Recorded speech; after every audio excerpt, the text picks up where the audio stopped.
आज मैं आपके हाथ में एक ऐसा साइकोलॉजिकल वेपन सौंपने जा रहा हूं जिसे मैंने दुनिया के 500 सबसे शक्तिशाली और अमीर लोगों के जीवन को मत कर निकाला है। एक ऐसा अचूक हथियार जिसके बाद इस पूरी दुनिया में कोई भी माई का लाल आपको इमोशनली ब्लैकमेल या कमज़ोर नहीं कर पाएगा। लेकिन मेरी एक चेतावनी याद रखना, अगर आप इस वीडियो को शुरुआती 30 सेकंड में छोड़कर कैदो भागने वाले हैं तो अभी चले जाइए, क्योंकि आप जिंदगी भर दूसरों के इशारों और रिएक्शंस के गुलाम बने रहने के लिए ही पैदा हुए हैं। लेकिन अगर आपके अंदर अपनी ज़िंदगी को बदलने की वो आग है और आप अगले 10 मिनट मेरे साथ रुकते हैं, तो मैं आपको वो सीक्रेट बताऊंगा जो एंड्रयू कार्नेगी ने मुझे एक बंद कमरे में आधी रात को दिया था। उस रात उन्होंने मेरी आंखों में आंखें डालकर कहा था, नेपोलियन, यह तकनीक सिर्फ उसी को सिखाना जो इसे संभालने का सामर्थ्य रखता हो। देखो मेरे दोस्त, मैं आपसे कोई मीठा झूठ नहीं बोलूँगा। मैंने अपनी ज़िंदगी के 25 साल सिर्फ एक ही रिसर्च में झोंक दिए। वह लोग जो कभी हार नहीं मानते, जो शून्य से उठकर साम्राज्य खड़ा करते हैं, उनके दिमाग की बनावट एक आम इंसान से अलग कैसे होती है। मैं 500 से ज़्यादा अरबपतियों और उद्योगपतियों के साथ रहा, उनके साथ खाना खाया, उनके सोने जागने के तरीकों को देखा और उनकी डायरियों को नोट किया। जानते हैं सबसे हैरान करने वाला सच क्या था? वे लोग न तो आपसे ज़्यादा टैलेंटेड थे और न ही उनके पास कोई जादुई किस्मत थी। बस एक चीज़ थी जो उन्हें इस भीड़ से अलग और क्रूर बनाती थी। उनका दिमाग किसी भी बाहरी शोर या घटना से टस से मस नहीं होता था। दुनिया उनकी इंसल्ट करे, वे मुस्कुराते थे। दुनिया उन्हें रिजेक्ट करे, वे अपने अगले मूव पर फोकस करते थे। बड़ा से बड़ा फेलियर आए, वे शांत रहकर लेसन निकालते थे और आगे बढ़ जाते थे। ऐसा लगता था जैसे उनके दिमाग में कोई स्विच लगा हो, जिससे वे जब चाहें अपने इमोशंस को ऑन या ऑफ कर सकें। और आज मैं वही स्विच आपके हाथ में देने आया हूँ।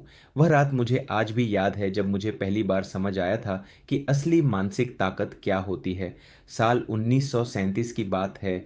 मैं एक छोटे से अंधेरे होटल के कमरे में अकेला बैठा था, पूरी तरह से टूटा हुआ, कंगाल और हारा हुआ। मेरी किताब थिंक एंड ग्रो रिच को पब्लिश करने के लिए कोई तैयार नहीं था। हर बड़े पब्लिशर ने मुझे लात मारकर बाहर निकाल दिया था।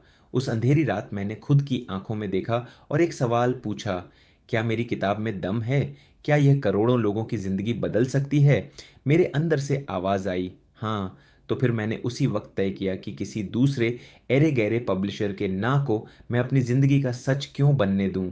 अब मैं आपसे कुछ ऐसी कड़वी बातें करूंगा जो आपके अहंकार को चुभेंगी, और अगर आपको बुरा लगे तो समझ जाना कि आप अभी भी मानसिक रूप से एक कमज़ोर बच्चे हों। कल किसी ने आपको व्हाट्सएप या सोशल मीडिया पर इग्नोर कर दिया या आपके मैसेज का रिप्लाई नहीं दिया, आप पूरा दिन अपना चेहरा लटकाकर घूमते रहे ना, पूरा दिन उसी के बारे में सोचते रहे।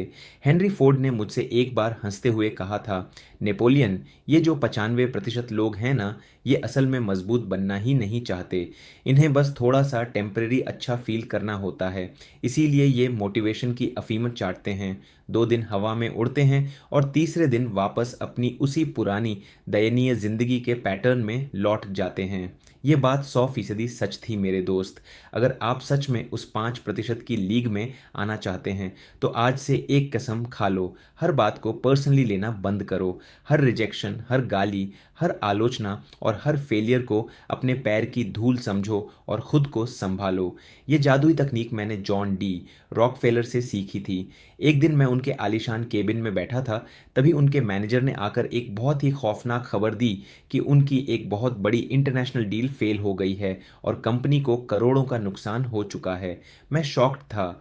मुझे लगा रॉकफेलर अभी चीखेंगे, टेबल पर हाथ मारेंगे या मैनेजर की नौकरी खा जाएंगे। लेकिन रॉकफेलर ने क्या किया? उन्होंने बस 5 सेकंड के लिए अपनी आंखें बंद कीं, एक गहरी सांस ली, फिर आंखें खोलीं। उनके चेहरे पर एक रहस्यमयी स्माइल आई और वे बहुत शांत आवाज़ में बोले, ओके, नेक्स्ट क्या करना है? मैं हैरान रह गया।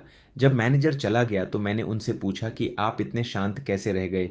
तब रॉकफेलर ने मुझसे कहा था, नेपोलियन, मैंने अपने दिमाग को एक रूल सिखाया है, अब 5 सेकंड रूल। जब भी कोई बुरी खबर आए, मैं खुद को सिर्फ 5 सेकंड देता हूँ। उन 5 सेकंड में मैं खुद को पूरा दर्द, गुस्सा, फ्रस्ट्रेशन और दुख महसूस करने की इजाज़त देता हूँ। लेकिन जैसे ही 5वां सेकंड खत्म होता है, मैं उस इमोशन को अपने दिमाग की हार्ड ड्राइव से हमेशा के लिए डिलीट कर देता हूँ। उसके बाद मेरा दिमाग सिर्फ सॉल्यूशन पर फोकस करता है, प्रॉब्लम पर रोने के लिए मेरे पास वक्त नहीं है।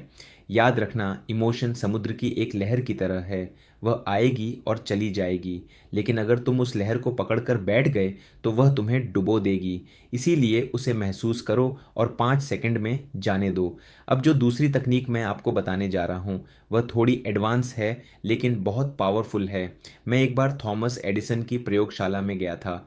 वहाँ उनके मुख्य बोर्ड पर 2 शब्द लिखे थे, नॉट एवरीथिंग। एडिसन ने मुझे अपनी एक सीक्रेट पर्सनल डायरी दिखाई, जिसके पहले पन्ने पर सिर्फ 5 लोगों के नाम लिखे थे।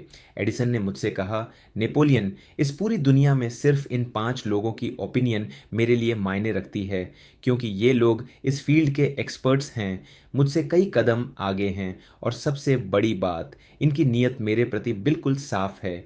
इनके अलावा बाकी पूरी दुनिया जो भी बोलती है वो मेरे लिए सिर्फ कचरा है, सिर्फ ओपिनियन है, कोई फैक्ट नहीं। उस दिन मुझे समझ आया कि इस दुनिया की सबसे बड़ी आज़ादी ये है कि आपको हर राह चलते इंसान को खुद को जस्टिफाई नहीं करना पड़ता, न ही किसी को सफाई देनी पड़ती है। और अंत में वो सबसे घातक तकनीक जो मैंने अमेरिका के सबसे आक्रामक राष्ट्रपति थियोडोर रूजवेल्ट से सीखी थी। हर दिन उन पर मीडिया के अटैक्स होते थे, भयंकर क्रिटिसिज्म होता था और कंट्रोवर्सीज उनके चारों तरफ घूमती थीं, लेकिन उनका चेहरा हमेशा एक चट्टान की तरह शांत रहता था। उन्होंने मुझसे हाथ मिलाते हुए कहा था, नेपोलियन, इस दुनिया में रोज़ 1000 लड़ाइयाँ होंगी, लेकिन मैंने अपने लिए एक कड़ा कानून बनाया है। मैं सिर्फ उसी लड़ाई के मैदान में उतरूंगा जो मेरे मुख्य मिशन को आगे बढ़ाएगी। बाकी जो छोटी मोटी बहस, बुराइयां और लोग टांग खींच रहे हैं, वे सब सिर्फ मेरे रास्ते के डिस्ट्रैक्शंस हैं, और मैं डिस्ट्रैक्शंस पर अपनी ऊर्जा बर्बाद नहीं करता।